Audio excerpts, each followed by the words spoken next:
Assalamualaikum warahmatullahi wabarakatuh. Alhamdulillahirabbil alamin. Anak solih dan solihah, jumpa kembali bersama Ustazah Kamila dalam pembelajaran Al-Quran Hadis. Anak solih, anak solihah, bagaimana kabarnya hari ini? Sehat semuanya?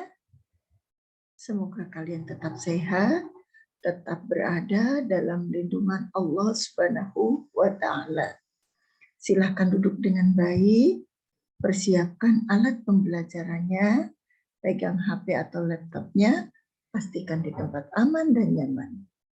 Anak solih, anak solihah, sebelum kita melanjutkan, seperti biasanya, mari kita awali dengan doa.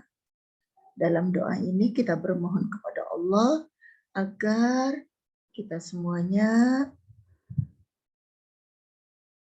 mohon diberikan kesehatan, dimohon diberikan perlindungan dari segala penyakit dan mara bahaya, dan juga khusus untuk pembelajaran Al-Quran Hadis ini, semoga kalian dimudahkan oleh Allah dan diberikan ilmu yang bermanfaat untuk kepentingan dunia dan akhirat.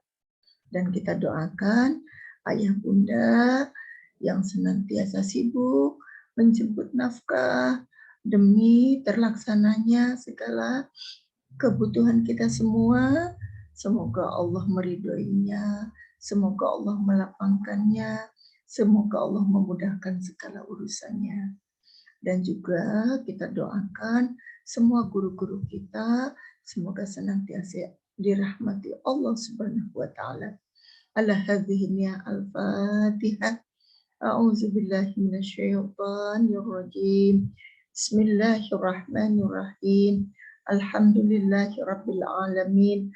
Arrahmanir rahim. Maliki yaumiddin. Iyyaka na'budu wa iyyaka nasta'in. Ihdinas siratal mustaqim. Siratal ladzina an'amta 'alaihim ghairil maghdubi 'alaihim waladdallin. Rabbi ighfirli wa liwalidayya walil mu'minina amin. Kita lanjutkan dengan membaca syahadat. Asyhadu an la ilaha illallah wa asyhadu anna Muhammadar Rasulullah. Raditu billahi rabba wa bil islami dina wa bi Muhammadin nabiyya wa rasulah. Rabbi zidni ilma warzuqni fahma.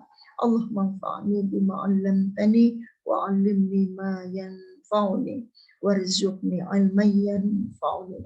Rabbi shrah li sadri wa yassir li amri wahlul 'uqdatam min lisani yafqahu qawli.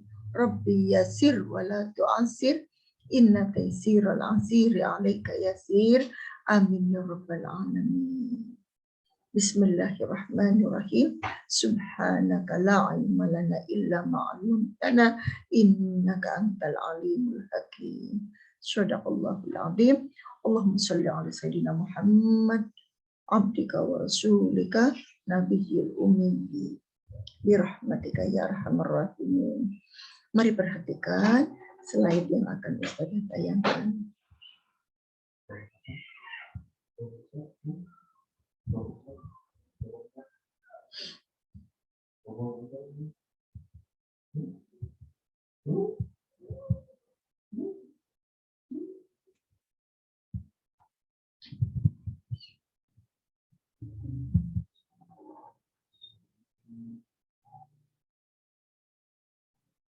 Anak solih, anak solihah masuk pada pembelajaran Al-Quran Hadis kelas 1 semester 1 pelajaran 5 pertemuan yang ketiga dengan materi surah Al-Lahab bagian yang ketiga. Sebelum melanjutkan, mari kita membaca basmalah. Bismillahirrahmanirrahim. Dengan menyebut nama Allah yang Maha Pengasih dan Maha Penyayang. Mari kita murojaah surah Al-Lahab. A'udzu billahi minasyaitonir rajim. Bismillahirrahmanirrahim. Tabbat yada abi lahabi wa tab. Ma aghna anhu maluhu wa ma kasab. Sayasla naran zata lahabi wa imra'atuh hammalatal hatab. Fi jidiha hablum min masad. Sadaqallahul azim. Mari kita mengingat kembali arti perkata surah Al-Lahab. Tabat artinya binasalah, yada kedua tangan, anhu darinya, maluhu hartanya, wama dan apa, kasab dia usahakan, saya sulanaron dia akan dimasukkan ke dalam api, zatalahabin yang bergejolak, wamro'atuhu dan istrinya, watab dan benar-benar dia binasa, ma'agna tidaklah berguna, hammalata pembawa, al-hatab kayu bakar, fi di jidiha lehernya, hablum tali, mim dari masad sabun. Oke sayang, kalian sudah hafal ya dengan kosakata ini, kalian sudah hafal dengan artinya, berarti kita sambungkan dengan terjemah per ayat. Ayat ke-1, bina salah kedua tangan Abu Lahab, dan sesungguhnya dia akan benar-benar binasa. Ayat kedua, tidaklah berfaedah kepadanya harta bendanya dan apa yang ia usahakan. Ayat 3, kelak dia akan masuk ke dalam api yang bergejolak. Ayat 4, dan begitu pula istrinya membawa kayu bakar. Sedangkan ayat 5, yang di lehernya ada tali sabun. Mari kita mencermati kembali penjelasan tentang surah Al-Lahab. Anak solihah, sebagaimana terdahulu sudah Ustazah sampaikan bahwa surah Al-Lahab terdiri dari 5 ayat. Surah Al-Lahab ini adalah termasuk surah Makkiyah. Surah Makkiyah adalah surah yang turun di kota Makkah. Nama Al-Lahab diambilkan dari ayat yang ke-1 dalam Al-Quran. Surah Al-Lahab menempati urutan yang ke-111. Surah Al-Lahab ini menceritakan kerugian orang-orang yang menentang Islam. Di antaranya yang menentang Islam itu adalah Abu Lahab dan istrinya.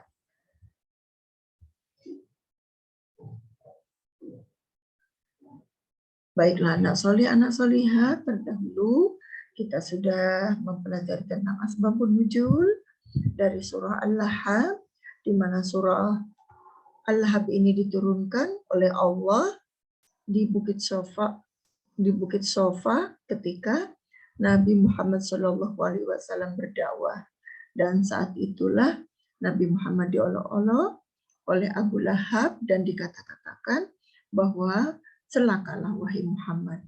Kemudian dibalik sama Allah dengan diturunkannya surah Al-Lahab. Surah Al-Lahab inilah yang membalikan dari perkataannya Abu Lahab bahwa yang celaka itu adalah Abu Lahab. Dan sekarang mari kita pelajari kata-kata yang terdapat pada pembelajaran surah Al-Lahab ini. Di antaranya adalah fitnah. Fitnah artinya berita bohong. Kemudian ada kata-kata mencela, ini artinya mengejek. Kemudian masad itu adalah tali yang terbuat dari sabut. Sabut itu adalah kulit kelapa ya nak. Kalian bisa melihat kulit kelapa saat kalian mungkin membeli es kelapa muda, atau mungkin ke pasar kalian bisa saat membeli kelapa, atau mungkin di lain tempat lainnya. Sedangkan Uzza itu adalah nama sebuah berhala, sesembahan orang kafir. yang terdahulu diletakkan di Ka'bah sebelum diberantas ketika Islam masuk. Sedangkan binasa itu adalah mati. Jasad adalah tubuh, dan akhirat adalah hari kiamat. Nah, ini adalah gambaran anak soleh, anak solihah, api yang bergejolak. Kalian bisa bagaimana membayangkan ketika kita melihat api, mungkin saat adanya musibah, mungkin ada yang kebakaran di situ, bagaimana api melahap rumah, itu segitu saja kita sudah merinding, apalagi kita melihat gunung yang meletus ya, sempat dulu Gunung Merapi meletus, dan itu perut buminya itu sempat direkam, kita melihat rekamannya, luar biasa, subhanallah, demikianlah maha besar Allah, di dalam perut bumi itu terdapat api. Dan api inilah besok yang akan menjadi tempatnya Abu Lahab dan istrinya, termasuk orang-orang yang menentang Islam. Nah, ini adalah sosok gambaran tentang Abu Lahab dan istrinya yang menentang Rasulullah Shallallahu Alaihi Wasallam. Mereka selalu menyebar fitnah dan juga selalu memberikan ranjau-ranjau di tempat jalannya Rasulullah, di mana ranjau-ranjau tersebut terbuat dari duri yang diletakkan di kayu-kayu. Alhamdulillahirrabbilalamin, anak soleh, anak solehah. Demikianlah pembelajaran surah Al-Lahab, sampailah pada bagian penutup. Silahkan kalian baca buku Al-Quran Hadis kelas 1, pelajaran 3 surah Al-Lahab. Kemudian kerjakan soal latihan pada LKS Al-Quran Hadis kelas 1, halaman 50-51. Dan lanjutkan, selesaikan soal penilaian harian di link yang tersedia.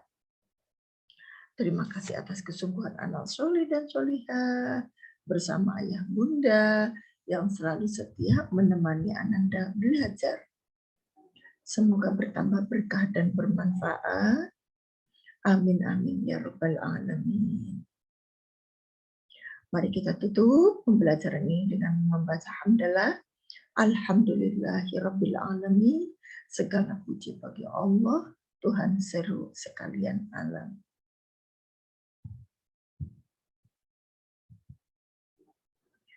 Anak soleh, anak solihah, begitulah penjelasan tentang surah Al-Lahab. Kalian sudah paham penjelasan tentang surah Al-Lahab? Silahkan kalian aplikasikan atau kalian terapkan dalam kehidupan sehari-hari. Kita pelajari hikmah-hikmah yang ada pada surah Al-Lahab. Ya, hindarilah sifat-sifat yang tercela supaya kita selamat dalam kehidupan dunia dan akhirat. Amin ya rabbal alamin. Semoga kita semua dilindungi Allah dari hal-hal yang tercela. Na'udzubillahi min dzalik. Baiklah, cukup sekian dari Ustazah. Billahi taufik wal hidayah. Wassalamualaikum warahmatullahi wabarakatuh. Terima kasih anak soleh, anak solihah. Salam.